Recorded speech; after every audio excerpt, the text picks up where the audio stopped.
American സുവിശേഷ പ്രസംഗികനായ Franklin Graham president Donald ട്രംപിന് അയച്ചൊരു കത്ത് ട്രംപ് തന്റെ സോഷ്യൽ മീഡിയ പ്ലാറ്റ്ഫോമായ ട്രൂത്ത് സോഷ്യലിൽ പങ്കുവച്ചു. സ്വർഗ്ഗത്തിലെത്തുന്നതിന് ഭൗതികമായ നേട്ടങ്ങളോ പ്രശസ്തിയോ നല്ല പ്രവൃത്തികളോ മാത്രം പോരായെന്നും യേശുക്രിസ്തുവിലുള്ള വിശ്വാസത്തിലൂടെ മാത്രമേ അത് സാധ്യമാകൂ എന്നും ഗ്രഹാം കത്തിൽ വ്യക്തമാക്കുന്നു. പാപങ്ങളിൽ നിന്നകന്ന് ദൈവപുത്രനായ യേശുക്രിസ്തുവിൽ പൂർണ്ണമായി വിശ്വസിക്കാനും ക്രിസ്തുവിനെ ഹൃദയത്തിലേക്ക് ക്ഷണിക്കാനും അദ്ദേഹം ട്രംപിനോട് ആവശ്യപ്പെടുന്നു. റോമാക്കാർക്ക് എഴുതിയ ലേഖനത്തിലെ യേശു കർത്താവെന്ന് വായ്കൊണ്ട് ഏറ്റുപറയുകയും ദൈവം അവനെ മരിച്ചവരിൽ നിന്ന് ഉയർപ്പിച്ചു എന്ന് ഹൃദയത്തിൽ വിശ്വസിക്കുകയും ചെയ്താൽ നീ രക്ഷിക്കപ്പെടും എന്ന വചനം അദ്ദേഹം കത്തിൽ ഉദ്ധരിച്ചിട്ടുണ്ട്.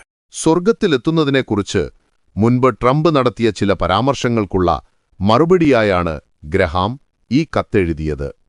ഈ സത്യം എല്ലാവരിലേക്കും എത്തിക്കാൻ ട്രംപ് തന്നെ കത്ത് പരസ്യപ്പെടുത്തിയത് ഉചിതമായ കാര്യമാണെന്ന് ഫ്രാങ്ക്ലിൻ ഗ്രഹാം പിന്നീട് പ്രതികരിച്ചു.